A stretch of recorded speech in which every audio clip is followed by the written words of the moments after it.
disiarkan langsung dari studio MNC Conference Hall Ainus Tower, Jakarta.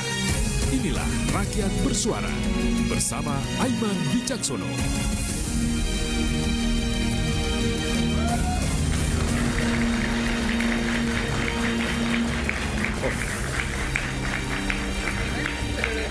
Oke, baik, makasih. Ya, isu hangat memang kadang bikin penat, apalagi kalau kita tidak bisa mencerna dengan cermat. Simak terus program Rakyat Bersuara supaya tidak lagi ada informasi yang sesat. Jangan lupa secangkir kopi hangat yang nikmat untuk menemani kebersamaan dalam program Rakyat Bersuara bersama saya, Aiman Wicaksono.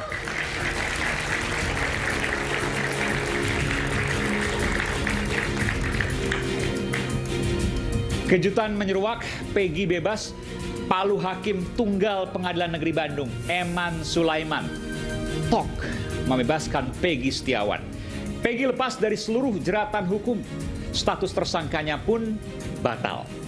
Putusan itu disebutnya adil demi Indonesia. Peggy memang bebas, tapi kasus Vina belumlah tuntas. Peggy, keluarga, dan tim pembela bisa bernapas lega, tapi bagaimana dengan para terpidana lainnya di kasus Vina? Dan siapa buronan yang disebutkan dalam putusan pengadilan? Nyatakah mereka atau sosok hantu belaka? Pemirsa, inilah Rakyat Bersuara bersama saya, Aiman Wicaksono.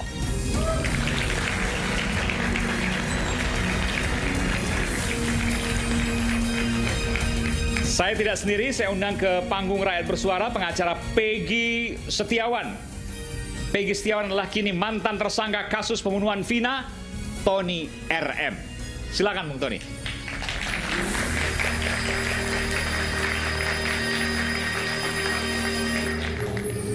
Anda kurang tidur nih? Iya. Berapa lama nggak tidur? Saya nggak tidur itu pertama menjelang putusan. Oke. Ya. Kemudian semalam juga. Nggak tidur sama sekali tuh menjelang putusan? Enggak. Kenapa? Ya karena saya biasa tidur jam 2.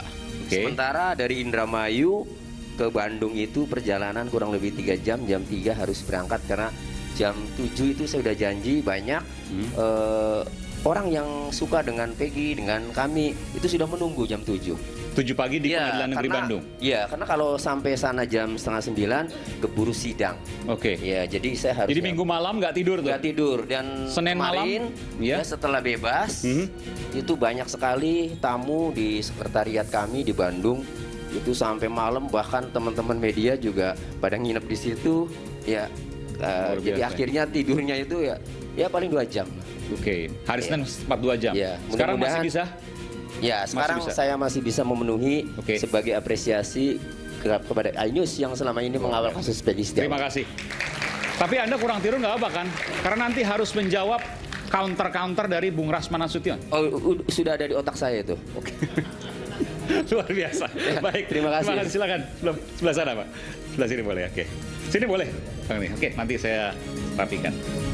Selanjutnya, ada juga praktisi hukum, Bung Saur Siagian. Bung Saur, selamat malam. Selamat. Ada pula penasehat Kepala Kepolisian Republik Indonesia, Inspektur Jenderal Polisi Purnawirawan Arianto Sutadi. Pak Arianto, selamat malam.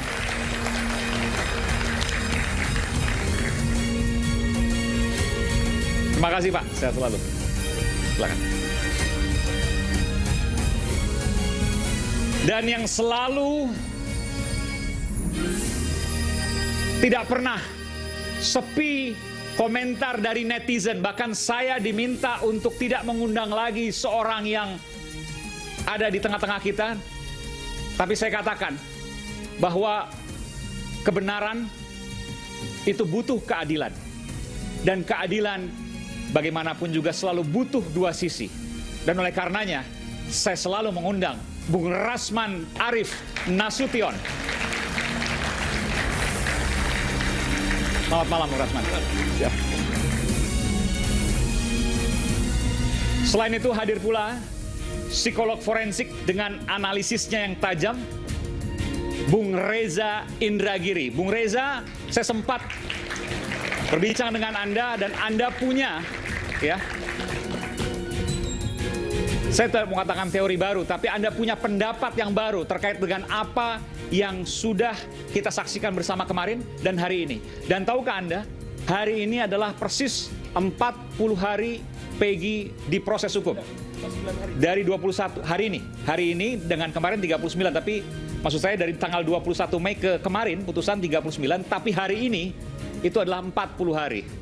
Jadi tadi Peggy pulang dan lain sebagainya 40 hari, kemudian ia sampaikan tadi ke beberapa tetangga dan juga lain sebagainya.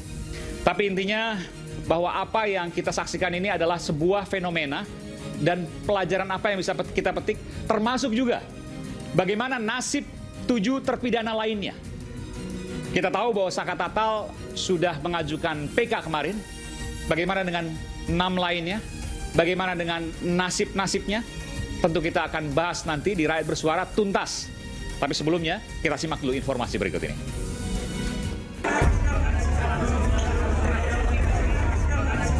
Atas nama Peggy Setiawan, beserta surat yang berkaitan lainnya dinyatakan tidak sah dan batal demi hukum. Hakim Tunggal Eman Sulaiman mengabulkan seluruhnya pra-peradilan Peggy Setiawan. Ketukan palu Hakim Eman Sulaiman sekaligus menggugurkan status Peggy Setiawan sebagai tersangka kasus pembunuhan Vina dan Eki tahun 2016 lalu. Memerintahkan kepada termohon untuk menghentikan penyidikan terhadap perintah penyidikan kepada pemohon. Kartini, ibu Peggy Setiawan, berurai air mata, haru dan bersyukur Peggy bebas dari jeruji besi. Alhamdulillah doa kalian semua hari ini terjawab. Peggy Setiawan bukan DPO, harusnya dilakukan penyelidikan. Gimana ini penyidik? Dilakukan penyelidikan dulu,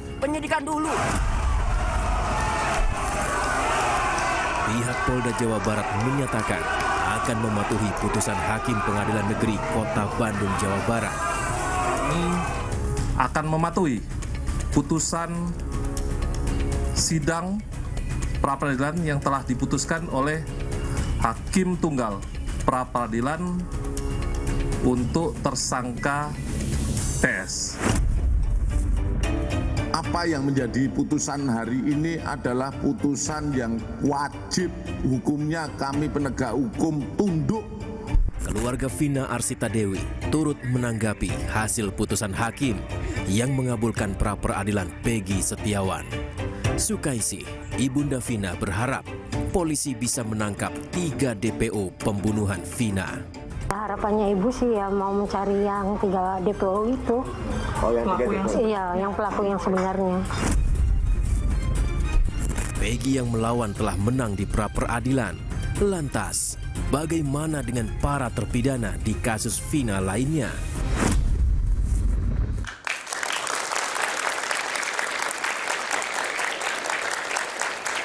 Ya, saya ingin langsung melihat bagaimana suasana di sekitar rumah Peggy di Desa Kepongpongan, Cirebon, Jawa Barat. Sudah ada rekan saya sana, reporter Faisal. Faisal, Anda bisa melaporkan tadi. Tadi saya melihat bahwa Anda begitu berdesak-desakan di sana. Banyak sekali tetangga Peggy yang kemudian menyambut kepulangan Peggy di sana. Anda bisa ceritakan bagaimana suasananya tadi hingga malam ini. Silakan. Ya, selamat malam Aiman dan juga pemirsa Bersuara. Saat ini kami melaporkan langsung dari kediaman pribadi Peggy Setiawan yang berada di Kepongpongan, Cirebon, Jawa Barat. Di mana Aiman, jika bisa kami gambarkan, memang pada malam ini masyarakat masih bertahan di kediaman Peggy Setiawan yang memang ingin bertemu dengan Peggy Setiawan dan juga mengucapkan selamat atas bebasnya Peggy Setiawan yang sudah dibebaskan oleh Polda Jawa Barat pada Senin malam kemarin.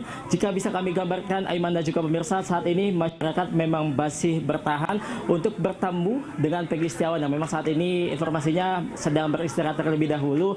Dan juga jika bisa kami kabarkan pula Aiman bahwa pada sore tadi atau setibanya Peggy Setiawan di kediamannya yang berada di Desa Kepongpongan, Cirebon, Jawa Barat, memang antusiasme dari masyarakat inilah sangatlah tinggi. Tadi sejumlah masyarakat, bahkan dari pantauan kami di sini ada sekitar ratusan masyarakat yang dengan rela berdesak-desakan ke kediaman Peggy Setiawan ini untuk bertemu langsung dengan Peggy Setiawan dan juga untuk mengucapkan selamat. Nah, Aiman, ini ada sejumlah masyarakat atau ibu-ibu yang masih bertahan di kediaman Peggy Setiawan. Kita coba sapa dulu Aiman dan juga pemirsa. Selamat malam ibu-ibu. Halo. Halo, selamat malam juga. Halo ibu-ibu, nih kalau boleh tahu dari mana nih?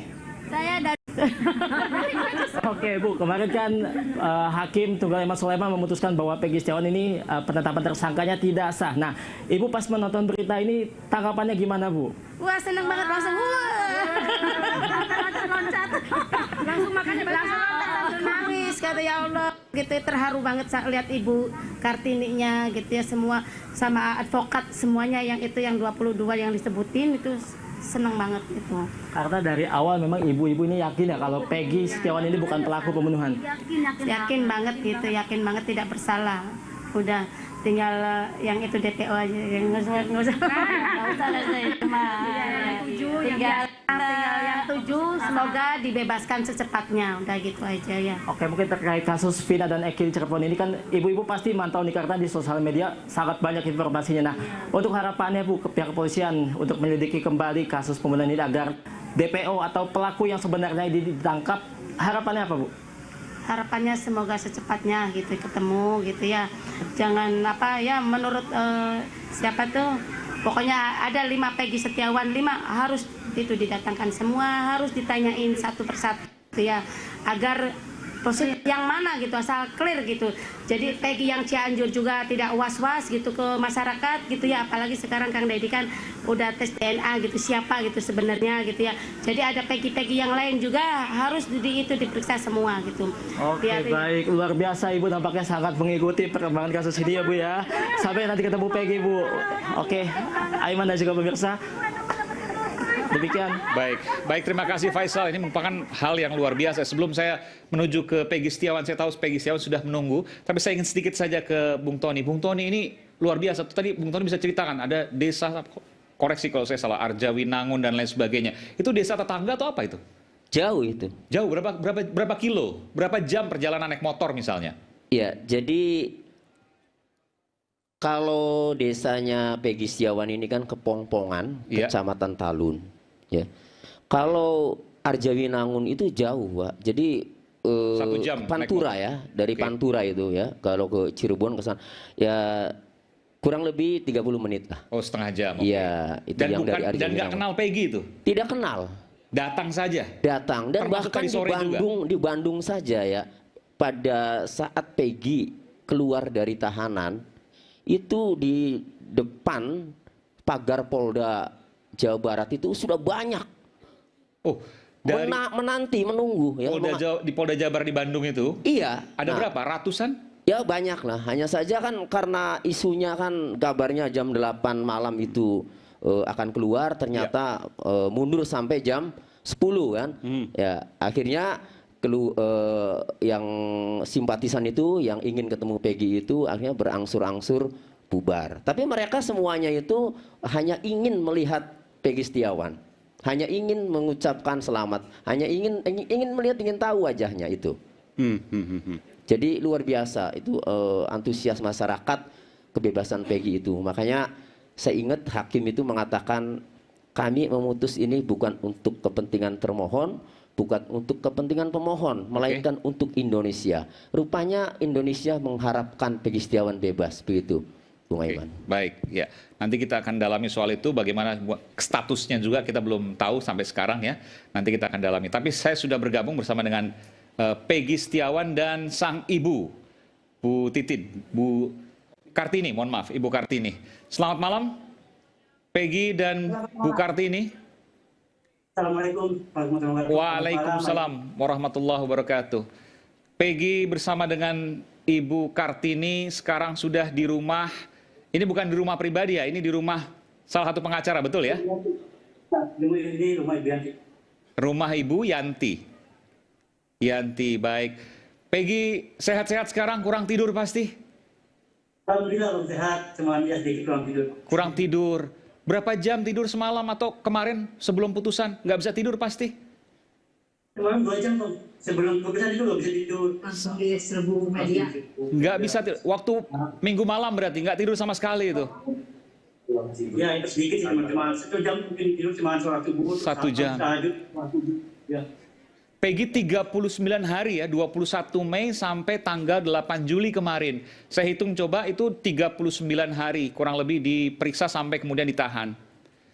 Peggy, saya mau tanya, tentu Peggy merasa sekarang lega luar biasa, betul ya? Alhamdulillah, betul.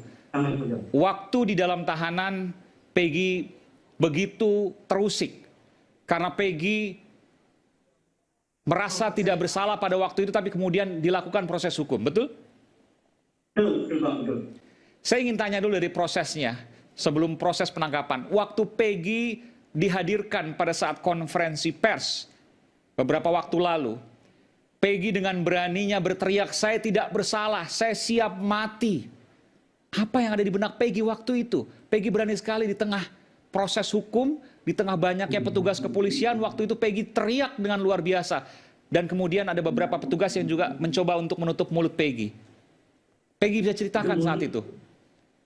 Ya, yang pertama itu murni spontanitas dari hati, bukan yang saya paling dalam. Karena saya merasa memang saya tidak pernah melakukan kejahatan sekejam itu. Saya tidak pernah melakukan perbuatan yang sekeji itu sama sekali. Bahkan saya tidak pernah memikirkan untuk bisa menyakiti seorang, menyakiti orang lain, untuk menyakiti sesama.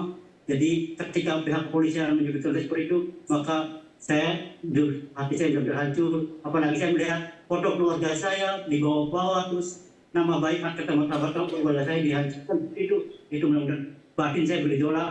Benar-benar saya dengan nekatnya, karena spontanitas saya berani melawan, karena saya memang merasa benar, saya masih tidak bersalah. Dari hati yang paling dalam, spontanitas Peggy berteriak, dan apapun resikonya, misalnya ditambah hukuman dan sebagainya, Peggy tidak terpikir. Intinya bahwa Peggy menyampaikan apa yang menurut Peggy benar. Benar, betul. Peggy pada waktu itu tahu apa ancaman hukuman Peggy? Ya, benar tahu ancaman hukuman mati atau seumur hidup. Mati atau seumur hidup, betul. Dan Peggy tahu itu. Siapa yang memberitahu pertama kali? Ya, pengacara. Oh, pengacara. Dari pihak penyidiknya tidak memberitahu ancaman hukumannya? Pasal 340 KUHP, pembunuhan berencana? Ya, itu juga sama kayak seperti itu. Sempat diberitahu juga ancaman hukumannya adalah hukuman mati. Pada waktu Peggy tahu itu, apa yang Peggy lakukan? Sementara Peggy merasa bahwa Peggy tidak bersalah. Peggy tidak pernah melakukan apa yang dituduhkan. Tapi Peggy kemudian diancam hukuman mati atas nama undang-undang. Jujur saya sangat sedih, sangat prihatin dengan apa yang terjadi seperti ini. Jadi saya sebagai masyarakat kecil, sebagai masyarakat miskin, saya sangat-sangat sedih sekali. Peggy sempat mengatakan apa waktu itu kepada penyidik pada saat diberitahukan bahwa pasal yang dikenakan Peggy adalah pasal 340 KUHP. Hukumannya adalah ancaman hukuman seumur hidup atau maksimal hukuman mati. Saya hanya bisa mencoba menjelaskan setahu saya yang saya alami karena saya merasa tidak bersalah. Apa yang Peggy jelaskan waktu itu? Dan saya menjelaskan kronologi sebenarnya bahwa saya pas jadi tidak ada Bandung, saya tidak sama sekali tidak pernah terlibat, saya sama sekali tidak pernah mengenal korban seperti itu. Lalu apa bukti yang dimiliki penyidik pada waktu itu yang disampaikan kepada Peggy? Nah, yang dikatakan itu adalah bukti penyidik itu adalah teman-teman kamu yang memberitakan bahwa kamu ikut ditahan sebagai dalam sebuah ini sebagai pembunuh utama, pelaku utama seperti itu. Kurang lebih. Atas pernyataan siapa misalnya disebutkan? Salah satu contoh Sudirman. Mohon maaf, siapa? Salah satu contoh Sudirman. Sudirman itu adalah salah satu terpidana. Dikatakan Peggy, tapi Peggy yang mana tidak tahu. Apakah pernah berkomunikasi dengan pihak Sudirman, Peggy? Atau pengacaranya mungkin? Peggy pernah tahu soal itu? Saya pernah waktu SD saya satu sekolah baru ke Sudirman. Tanya ke Sudirman bahwa benar kamu menuding saya misalnya seperti itu? Belum pernah. Pernah komunikasi ke pihak pengacara Sudirman? Belum pernah sekali. Belum pernah, oke. Dan pada waktu itu hanya satu pernyataan yang disampaikan bahwa pernyataan Sudirman yang membuat Peggy terjerat kasus hukum, betul? Betul? Betul. Peggy, saya mau tanya soal pribadi sedikit. Peggy pernah dipertanyakan, saya lihat di kanan Peggy ada tato, betul? Oh betul, benar, tato. Pernah ditanyakan bahwa itu salah satu alasan kenapa kemudian Peggy ditangkap karena tato tersebut? Apakah pernah? Saya bertanya ini. Salah satu Peggy ditarget karena Peggy memiliki tato di tangan kanan. Ya itu karena apa ya? Mungkin itu nggak dijelasin secara detail Pak. Jadi ya mereka cuma nanya ini kita di mana, tanggal berapa udah. Oh, oke. Terus ya, penyidik menanyakan itu ya? Ya benar. Oke, terus Peggy jawab apa? Silakan. Ya karena saya ini tato bikin di perempuan satu ini, yang ini di Bandung, terus penyidik tanya ke kita tanggal berapa bikinnya, sama siapa seperti itu. Peggy jelaskan apa? Boleh dijelaskan lengkap saja Peggy, nggak apa-apa. Jelasin bahwa ini produk bikin di Bandung, yang di Cirebon, yang ini di Bandung, yang ini di Cirebon, ini di Bandung, 4 tahun. Ini 2015, ini 2016. 2016, oke. Terus kemudian ditanyakan apa lagi soal itu, soal tato itu? Jadi Pak. Ditanyakan apa lagi soal tato tadi? Kan Peggy sudah jelaskan ini 2016 di Bandung dan kemudian Cirebon. Ditanyakan apa lagi? Cuma itu saja, baik. Peggy juga sempat dikatakan berganti nama menjadi Robi, betul? Benar. Jadi menanyakan itu. Apa jawaban Peggy? Ya itu bukan ganti nama. Jadi itu hanya sebuah, itu nama adik saya Robi. Jadi saya pakai nama adik Robi. Itu hanya nama gaul. Nama gaul. Contoh saya ketika saya kenalan sama cewek itu nama saya Robi. Karena saya pakai nama Peggy itu sering dibully karena mereka itu rata-rata kebanyakan suka ngebully Peggy lagi semua gitu. Kayak cewek namanya gitu. Oke. Oh, Peggy malu karena namanya sering diejek seperti nama perempuan, Peggy. Jadi mengenalkan diri sebagai Robi. Padahal Robi itu adalah nama adik Peggy, betul? Benar. Oke, jadi bukan berganti nama. Tidak pernah berganti nama, Peggy? Tidak, sama sekali tidak pernah. Jadi waktu kejadian Peggy berada di Bandung? Di Bandung, Mas. Di Bandung. Pada waktu kejadian kan waktu itu sempat diperiksa Peggy, betul ya? Saya sedikit ke belakang, karena supaya ini kemudian bisa menjadi pelajaran banyak pihak. Peggy sempat diperiksa waktu itu? Tidak sama sekali, tidak pernah. Maksud saya didatangi oleh polisi, kemudian disita motornya, betul? Benar. Kalau perumahan didatangi dan motor kita membenar. Peggy ada waktu itu? Tidak ada, saya di Bandung, saya sedang bekerja. Terus kemudian disampaikan apa waktu itu ke Peggy? Itu dari mama nelpon, dari pihak mama nelpon, sampaikan saya bahwa tadi ada pihak kepolisian mengambil motor, gabung sini, katanya mau dari ini. Terus ya, saya tanyakan ke mama, kronologinya apa, terus mama coba jalan. Peggy tahu bahwa itu terkait dengan kasus pembunuhan Vina? Tidak pernah tahu. Kapan Peggy pertama kali tahu bahwa Peggy dibidik untuk kasus pembunuhan Vina? Beberapa hari kemudian mama telepon lagi bahwa menjelaskan bahwa saya nanya, Ma itu kan tadi kemarin itu ada kenapa misalnya polisi dan rumah saya. Pas mama itu 2 hari kemudian telepon lagi bahwa ngabarin bahwa ini sebenarnya ada kasus ini yang harus terlibat gitu. Jadi di 2016 ya? Ya. Oke, apa yang Peggy lakukan pada waktu itu ketika Peggy diketahui bahwa Peggy sedang dilakukan pemeriksaan, sedang dilakukan penyelidikan terkait dengan kasus pembunuhan Vina yang teman laki-lakinya adalah anak seorang polisi di sana? Ya saya seperti biasa karena saya merasa dia bersalah ya saya harus tetap aja di sama-sama bodoh misalkan saya memang benar bersalah pasti polisi juga menangkap saya di Bandung karena saya sudah menjelaskan bahwa saya ada di Bandung. Gitu. Peggy sempat panik? Tidak sama sekali, tidak sama sekali. Tidak sama sekali?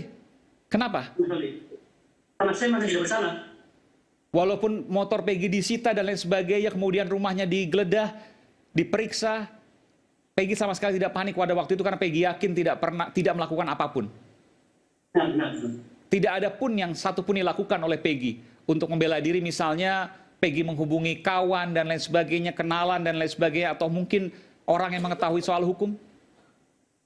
Oh iya, itu saya konsultasi sama Ibu Yanti. Karena kebetulan Ibu Yanti waktu itu mama saya kerja di rumah Ibu Yanti. Oke, sebagai asisten rumah tangga. Rumah tangga, benar. Oke. Baik, saya ingin menggali lagi Peggy, tapi nanti saya akan kembali.